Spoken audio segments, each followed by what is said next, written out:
My name is Agnat Max Makwale. I'm a senior account manager here at AWS. I've been in this business for close to 5 years now, in fact, just a bit over 5 years now. And thank you for coming. I hope you'll enjoy this. I just want to share with you a couple of industry trends that, am I audible? Am I audible? Can you hear me? Yeah, okay, great. Just a few industry trends that we're seeing in the higher education space. Firstly, we're seeing that universities are trying very hard to adopt generative AI and begin to use it and apply it in their environments in universities. We're seeing them also beginning to apply it quite strongly in their research and innovation environment. And obviously, they're leaning on all of their data to draw insights and to extract some wisdom out of each of those presentations, out of each of those data sets that we have. And at AWS, we work with quite a number of partners, including some of them, if you're in the education space, that you would know, like Blackboard, who provide learning management systems for all of the universities, the majority of the universities in South Africa. Instructure, also another LMS, and Moodle, which is a very well-known learning management system in South Africa, an open-source learning management system. And most of them are saying, how should we be thinking about this kind of technology? And as AWS, we say, you've got to keep the most important stakeholder in the university at the center of it. And in this case, we're talking about the student, okay? And we engage with students with multiple technologies and multiple partners throughout the student learning life cycle. For instance, the Central Application Service in South Africa runs on AWS. So when a student goes to the DHET Central Application Service to apply to universities that they go to, that system runs on AWS. When they apply for funds at the National Student Fund Assistance System, that runs on the AWS platform. Once they're in the universities, the learning management systems that they're using, 90% of them run on AWS. And we help them throughout the entire life cycle. But today in particular, we're going to be talking about a framework that we've put together of how AI is going to begin to assist them. And what we're seeing in industry is that this environment is changing quite a bit. We're seeing a lot of technology being deployed inside universities. I spoke of learning management systems. I've spoken of student information systems, which they use quite readily. And there's a big shift towards hybrid and flexible learning. I think kicked off by, primarily and accelerated by COVID as an environment. People started to do their learning from work, and universities started to see this as a trend that they're beginning to follow. It's not inconceivable in today's terms to find a student that might be sitting across the highway there in Alexandra, registered at a university in Harvard and completing their entire degree remotely in that fashion. And we're seeing quite a diversity of equity and inclusion initiatives. So in other words, in our context in South Africa, it shouldn't matter what kind of background you're coming from. It shouldn't matter. One of my biggest customers, the University of South Africa, are very much focused on making sure that there's an equity of experience for any learner, irrespective of where you are consuming the learning content from, whether it's in a rural area or right here in the city in Johannesburg. And they're also facing quite a number of challenges, that being said. So they're focused on trying, firstly, to improve the student experience. And I think driven, once again, from the challenges that they're facing as universities. If you take the public institutions in South Africa, they haven't received any increases on their funding from government in the last 2 years. So it's important now to create a better experience for students so that they can capture the students, so that you don't find students registering at remote universities and doing their stuff at work, at home. They want to boost the productivity of educators, the lecturers themselves. And they're also trying to create a little bit of efficiency in the admin institutions of in the admin departments of the institutions. So, what are they doing? I think in terms of enhancing student experiences, if you look at the University of Johannesburg, for instance, it's quite possible these days, using the technology that they've implemented, the chatbots that they have on their website, which also talk to their students online on their devices using WhatsApp.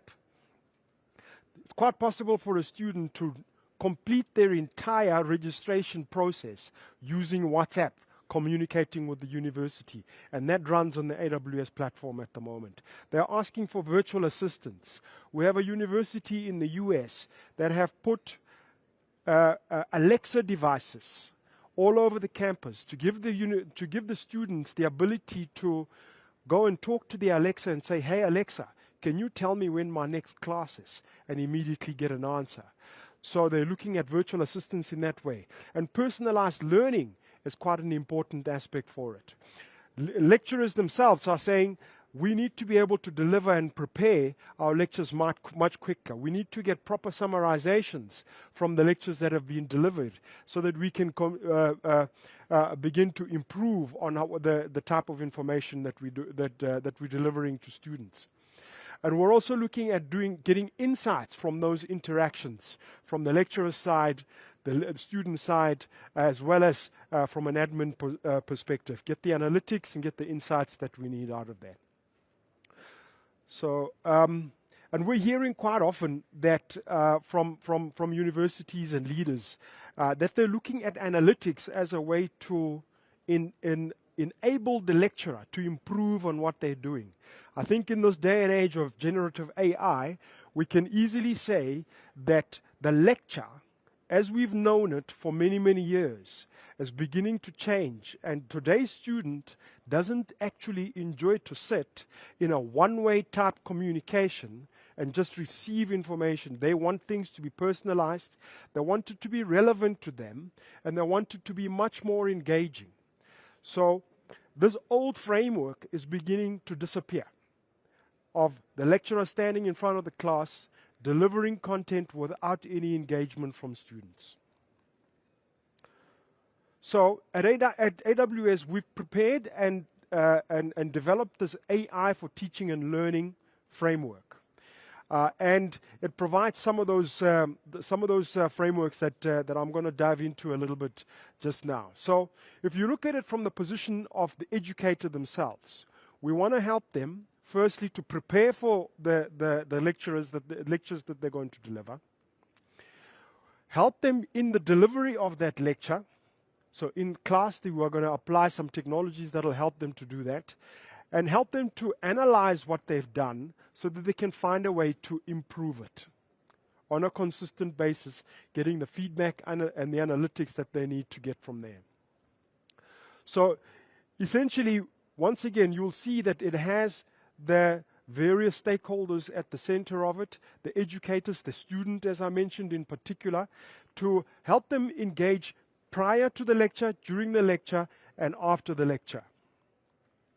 And we look at it in a number of different ways where, as you can see, we're saying that the teacher has an assistant, the students are also having an assistant, and they're able to engage with the technology and as well as the lecture content on their platforms that they know. And everybody carries a cell phone in their pockets, right? Very powerful piece of equipment that we have there. So the AI for Teaching and Learning framework covers all of that. It runs on the AWS Bedrock platform, and it engages in such a way that lecturers are not going to be teaching from information that is out on the wild, wild web. So what they do is they take their own content, they put it in the back in Bedrock, in a framework that they understand, in the secure fashion that they do it, and then they use that to build on what that. They build quizzes for the students post the lecture that they've done. They're able to mark the lectures, the submissions by the students using the AI for Teaching and Learning framework, as well as giving feedback to students. Students are able to have a student buddy that can actually help them in their learning process, not give them answers, because this is the tricky part, right? So you don't want a system that is going to stop these students from learning and thinking. They are there in the institution to learn how to think and to learn how to process information, not just to get information from a chatbot or an AI agent. So what you find is what we do is we structure it in such a way that the large language model rather prompts the student to say, have you looked at this material? If you're struggling with this particular piece of the subject, have you looked at this material? Have you watched this particular video? And point them to it. And where sometimes the videos or the lectures have been recorded, it can point them to a particular place in a lecture which has been transcribed and properly categorized and labeled. I wish I could go back to a lecture and be able to pick up something that the lecture said. But you don't want the student to have to go and listen to the entire lecture. And you should be able to have it in an indexed fashion, go and pick up that particular topic that was discussed in an entire lecture and learn properly what was done there.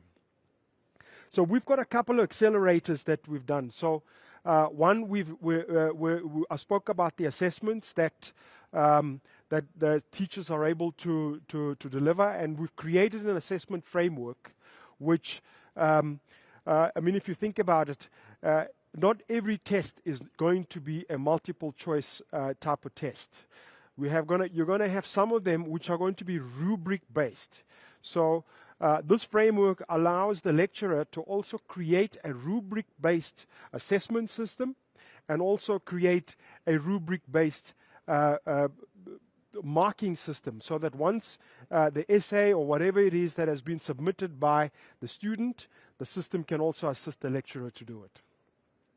I'll give you an example of where we did that recently. The University of Pretoria, their business school, have got they deal with mid-career type of students, people who have already started working and they come back to the university and they want to learn a particular topic or do their MBAs or whatever it is. And majority of those are being done in a remote fashion. So the lecturers in there are saying, we know that if we publish any one test or any assignment for the students to do, the chances of them cheating is actually quite high. Because they're going to work together, right? They work together anyway.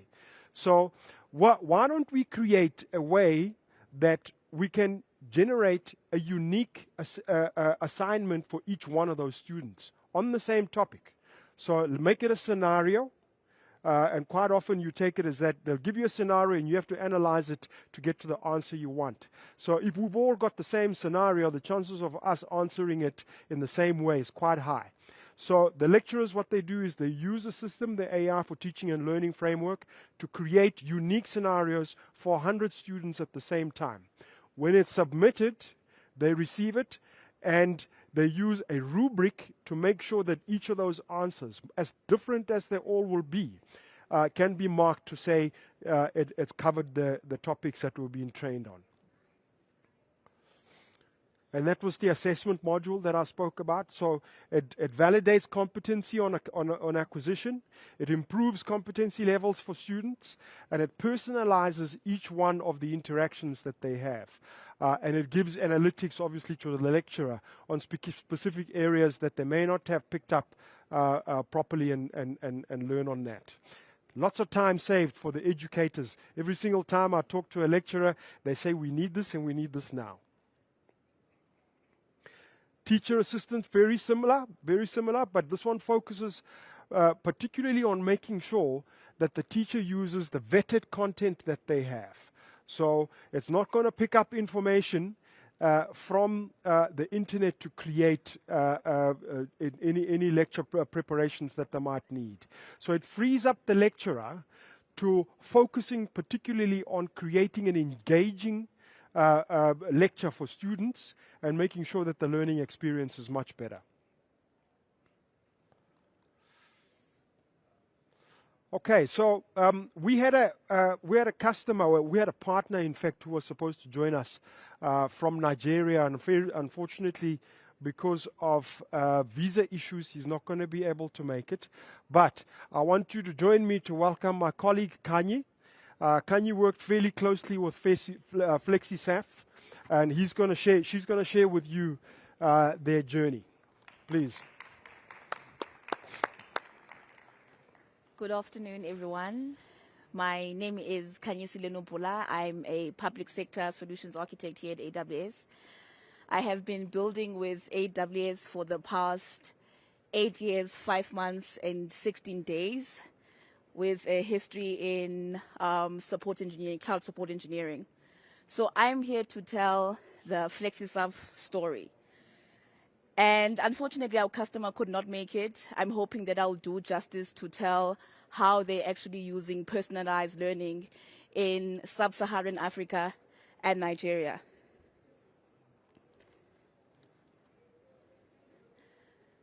With the agenda, we'll talk about Africa's potential and the role of education. We'll also look at FlexiSAF's journey in the EdTech space as well as public sector, educational challenges. We'll also look at redefining the learning with Distinction app. So the Distinction.app is an app that FlexiSAF has developed, which is AI-driven, that we'll be talking about today. We'll also talk about their business model. How are they scaling through AWS, including their cloud services, AI, and other platforms that they have running on AWS. And if there are any questions after this, I'll be more than happy to answer those questions. These are the statistics when it comes to the population of Africa. About 60% of the African population is under the age of 25, which means that as Africa, we're a very young nation, right? And this means that when it comes to education, it is important that we use or create pathways for students that are relevant to also make sure that they are employable as well. So with innovations and applications that are developed by FlexiSAF that are AI-driven, we're able to have that. So when we look at the statistics, more than 2.8 billion is the expected growth when it comes to AI, and then over 200 million is the serviceable market that's available for tertiary education in sub-Saharan Africa. If we have a look at these numbers, these are the predictions when it comes to tertiary enrollment. We said that 60% of Africa's nation is under the age of 25. If we can look now from a tertiary perspective in the enrollment, you'll see that in 2020 to 2023, there has been an increase of like 10%. And the predictions of the amount of or number of students that are going to enroll, the projected number would be now 40% of the number that is projected in 2023. Now let's talk about FlexiSAF. FlexiSAF is an EdSoft limited. It's an EdSoft or EdTech company that was established in Nigeria. It is supporting Nigerian and sub-Saharan Africa students. It supports over 120 universities, including 200 plus educational institutions around East and West Africa.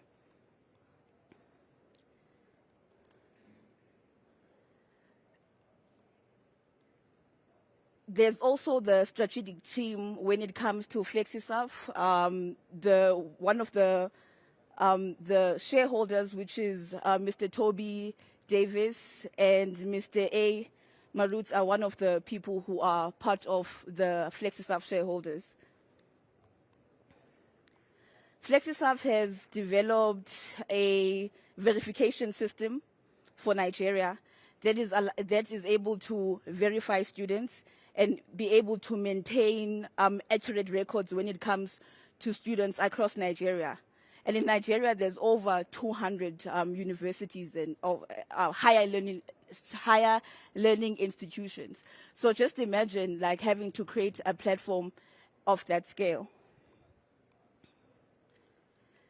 They also have a NECO exam management information system that is designed for registration, exam counseling, and also for exams and published results for the exams for students.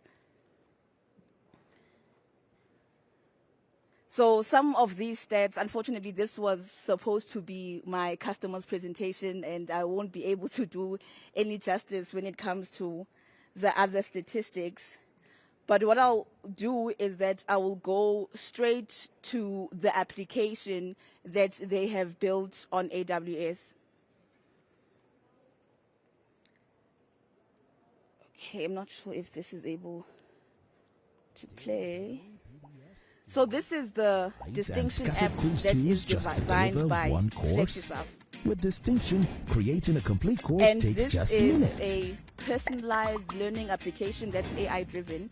It's built on AWS using AWS Your services. content comes to life with articles, So with videos, Distinction app, you are able to generate flashcards and content quizzes in terms built of for better if you want to engagement. have Share flashcards. it with a link. If you are No looking to extra having steps. like a much Learners more enroll personalized and learning, you start can have immediately. flashcards, you can have Already videos, use a module it or can be Blackboard. dedicated to different Distinction students, supports as my Swarm colleagues and have integrates explained seamlessly previously. with your It LMS. also Whether integrates you're a tutor, with existing lecturer, or LMSs if you are institution, using, for create, example, share, and Moodle teach smarter. or Blackboard. Start creating now. You are able at to distinction.app have /courses. this platform that FlexiSurf Distinction courses, has a made for 24/7 AI creators, tutor loved by that learners. students can interact with. So which means that it also helps the lecturer to be able to focus on other things. Another thing is that with the Distinction app, you are able to generate content for a course in minutes. How do you do this? You can upload the curriculum in terms of like the study guide, the textbooks that are being used, videos, research, and it is able to generate content using that data. If you are a visual learner, you can use flashcards. If you are into more of a lecture student kind of setup, you can look into their AI tutor. It's called AI Pal. It's called Tutor Pal, sorry. It's available 24/7 for the students that are using Distinction in sub-Saharan Africa and Nigeria.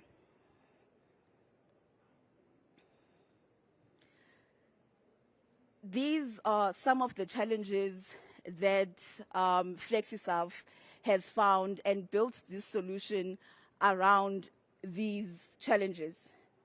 One of them would be cumbersome content. FlexiSurf designed this application to be able to generate and improve the quality of education. Another thing is that it's time consuming.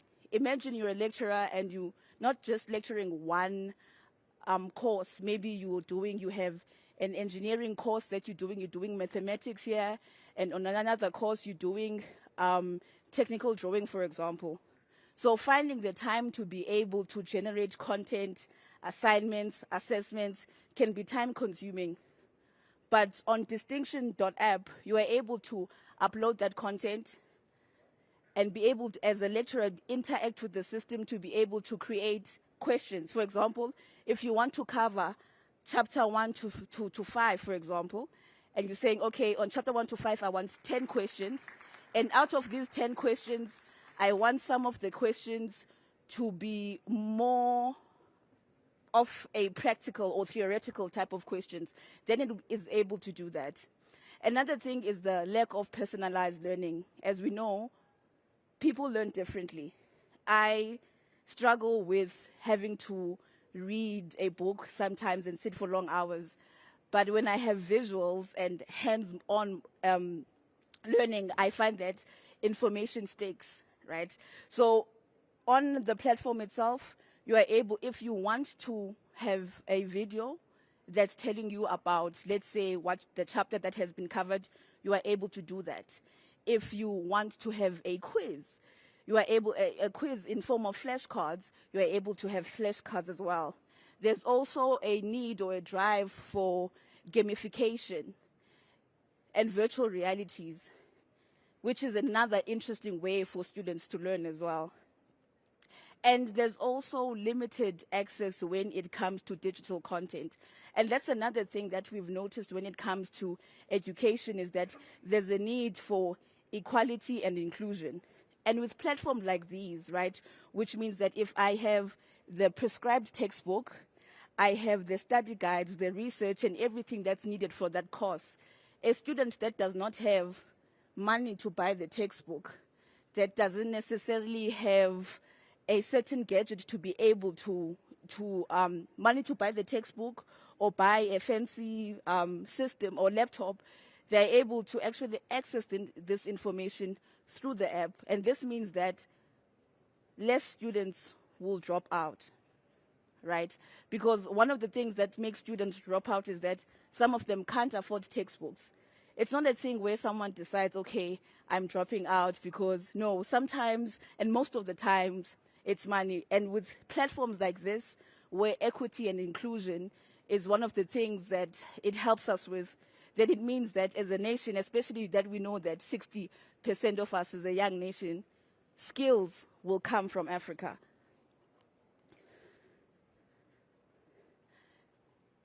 Distinction. So this is just giving what I was saying about the application. It's an AI-powered learning platform that personalizes education at scale.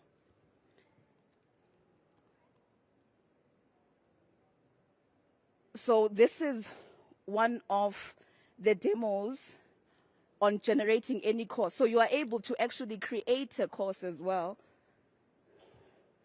Oh, I thought it was going to play. Sorry about that. So it allows you to be able to create a course, right?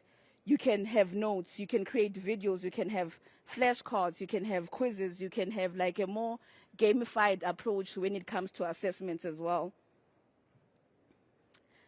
Distinction courses also looks like Udemy in a box, just to give an example. You are able to maybe generate a 6-month course for computer literacy, for example. You are able to have a course in introduction to AI. So you can design courses on this platform or build your own in AWS, just like FlexiServe.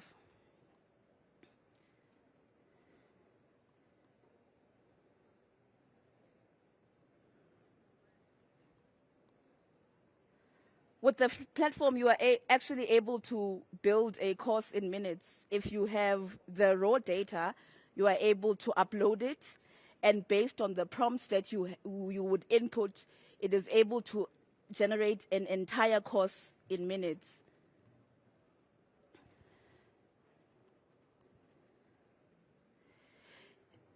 I also covered these 3 pillars when it comes to the AI-powered tutor that is available 24/7. And this tutor, from when FlexiServe launched this platform, has been used for over 8,000 hours from the time we created these slides, which was 8 weeks, which was like 8 days ago. And gamification, which was what we covered as well, and real-time feedback. Another feature about Distinction is that it has real-time feedback.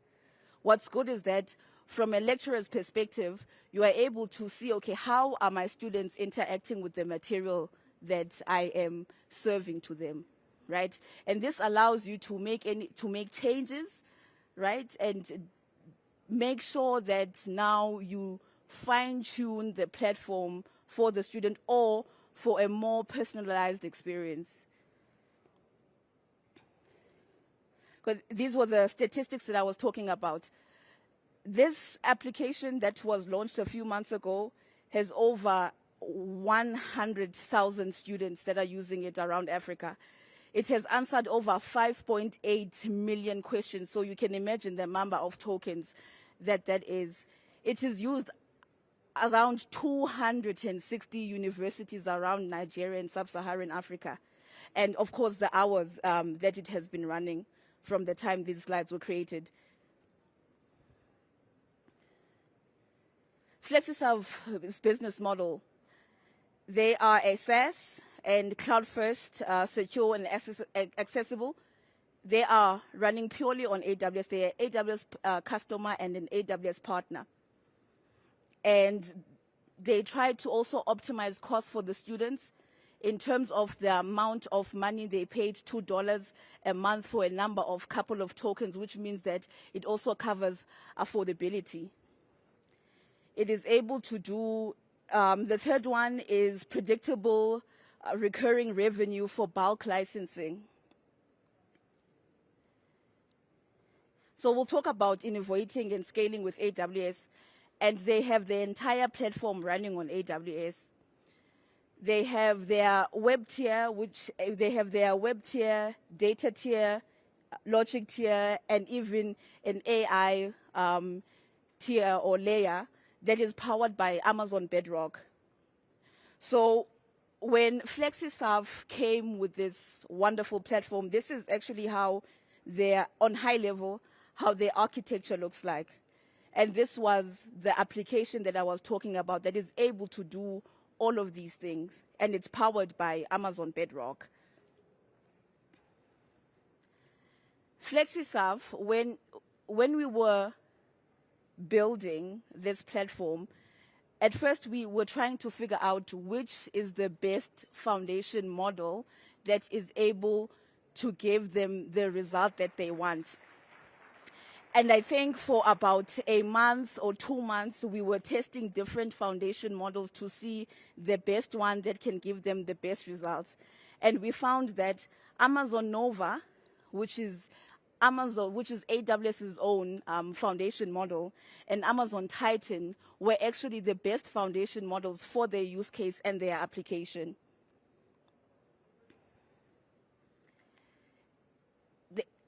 Using AWS, of course, as a strategic enabler, they're able to scale because of the AWS cloud.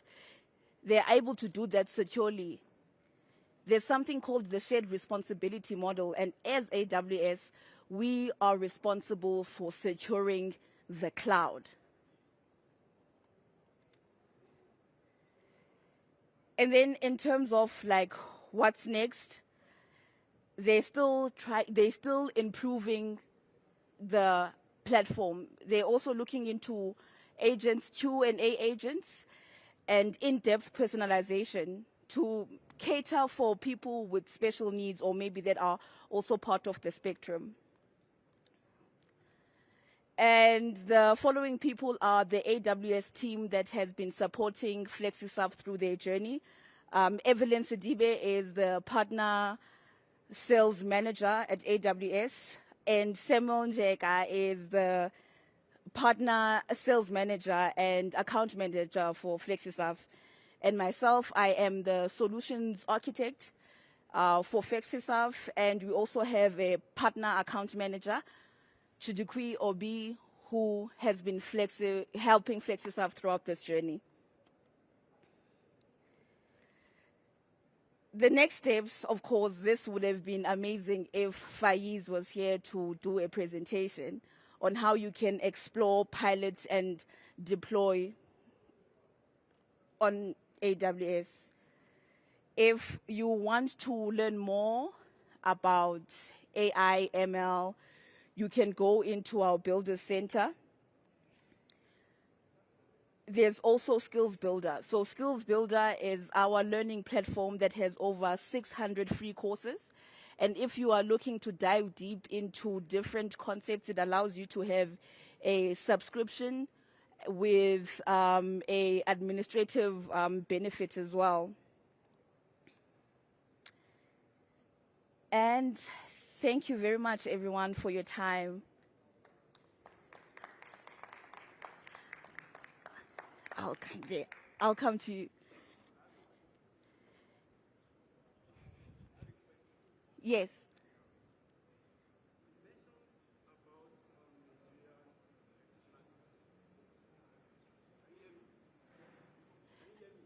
I can, but not if you can come closer.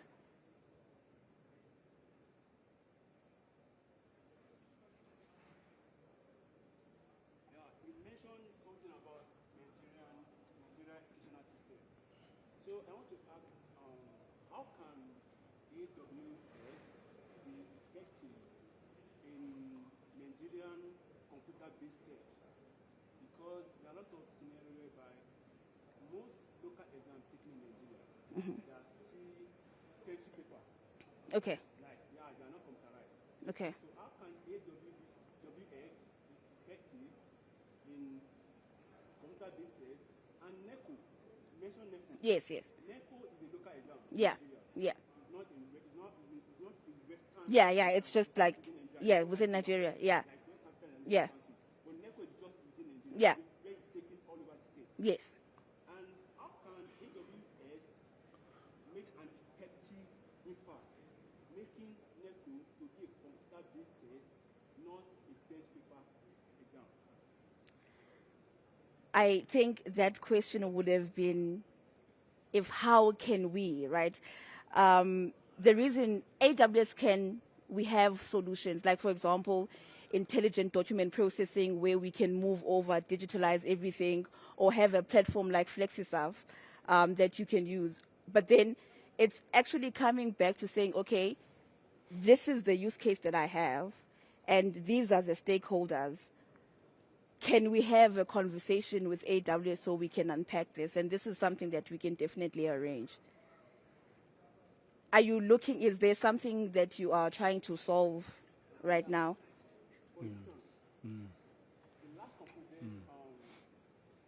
Can you? Maybe we can take this Yeah. one